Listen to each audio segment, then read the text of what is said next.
do'stlar, aybi arzimagan kichkinagina simdan chiqdi. Biz uni maydaladik, yig'dik, zapchas olindi. 3800. Ha, oldinroq yana bular kontrda ham yangi qo'ygan. Lekin aybi bitta sim uzilgandan chiqdi.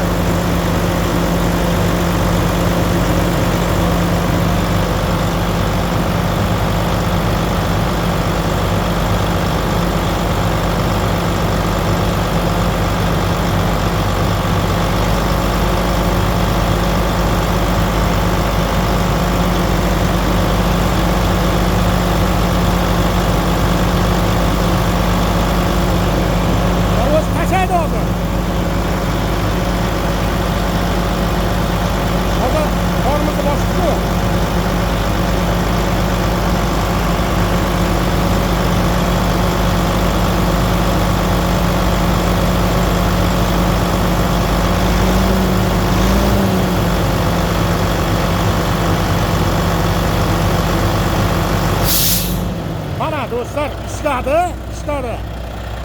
Ko'rdingizmi? Qarang, biz buni maydaladik, tozaladik. Mana bu gumon qilgan edim, mana shu konturda ko'ryapsizmi? Haqiqatdan musor bo'layotganidan yog' o'tgan ekan ozgina yana. Shundan gumon qildim, lekin keyin tabloni tekshirdik. Tabloda nima yo'q, reaksiya yo'q. Keyin kakras bir elektrik ham aytdi. Kimni elektrik toti? Ilichovkada nimada Sobir elektrik. Qozog'istonda. Sobir elektrik ham aytdi, shu tok yo'q. O'sha simini ko'ringlar dedi. Mana simini shunday ochib qaraysiz, sim uzilgan ekan, mana ishlab ketdi. Xullas, o'zi mexanik chastini biz tozaladik. Yaxshilab mana bu haydovchini o'zi ham tozalaganmiz-ki, yana keldida yana qaytadan yechib oldik. Hammasi zo'r, kompressor zo'r, havo tizimi zo'r. Mana shu pravoda, mana shu kichkinagina pitbildiq pravoda.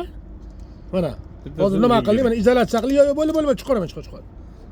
Mana shuni hozir izolyatsiya qilib, mana ishlab ketdi. Demak, Volvo'ni masalan siz havo tizimini biroz bermay qo'sa, kompressorni maydalab, yo bir uni nima qilib, boshqasini kovlayotmaydi, oldin tabloga kirasiz, diagnostikada transmission, braket sistem hammasini ko'rasiz. O'zi keyin aktivatsiya, no aktivatsion deb nima qiladi. Ya'ni informatsiya yo'q. O'shandan keyin siz simlarni tekshirasiz. Bo'ldi. Olam Guliston. Yo'lda hech kim buzilmasin. Hammani mashinasini tayda shamol o'tib tursin. Sog' bo'lasizlar.